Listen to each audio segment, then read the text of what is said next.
For almost 150 years, no company had ever closed a trading day worth $1 trillion. Not Standard Oil, not General Motors, not IBM. Then, in 8 years, 10 of them showed up. And odds are, right now, they're the biggest thing in your retirement account, whether you ever picked them or not. Here's the order they walked in. The first one took forever. Apple was founded in a garage in 1976. It took 42 years, until August 2018, to become the first American company to close above $1 trillion. 42 years for the first. Remember that number. Then, the door swung open. Microsoft hit $1 trillion in 2019, and at the end of that year, a new name didn't climb to the club. It debuted inside it. Saudi Aramco went public worth nearly $2 trillion on day one, instantly the most valuable company on the planet. But hold that one at arm's length. Almost none of Aramco actually trades, only about 1.5% of its shares. The Saudi state owns the rest. So that $2 trillion is really the price of a thin sliver, multiplied across the whole company, and it lives and dies on the oil price. It's a real number, it's just not the same kind of number as Apple or NVIDIA. Then they came in a rush. Alphabet, Google's parent, crossed $1 trillion in January 2020. Amazon, weeks later. The thing that took Apple 42 years was now happening in a single winter. By 2021, the club was getting crowded.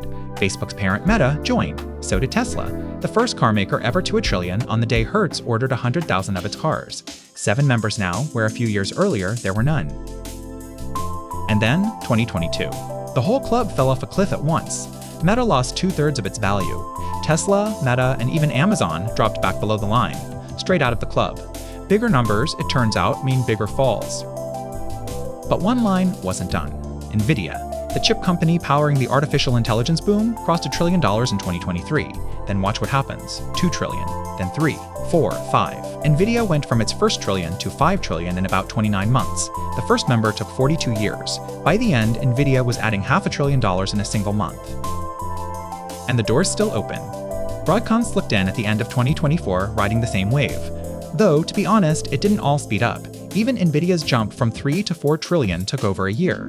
The weeks, not years, rush was really just the very top of the climb. So here's the catch. Fastest to $1 trillion isn't the same as best. It isn't even safe.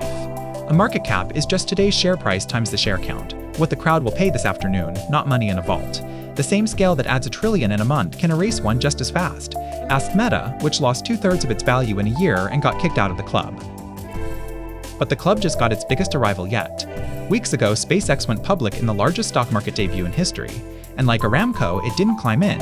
It debuted straight inside the club, past $2 trillion on day one. It even brushed $3 trillion that first week before settling back. A live demo of everything we just said about price. But step back, and the real story isn't any one line. Together, these 10 are worth almost $27 trillion, more than the entire stock market of any country on Earth except the United States. The $1 trillion club used to be empty. Now it basically is the market. And if you own an index fund, you already own a big piece of it. You just didn't get a vote. 10 companies, $1 trillion mine, 8 years from empty to crowded. This isn't advice, it's the receipt. We put the whole race on one chart so you can see the scale yourself. In one timeline,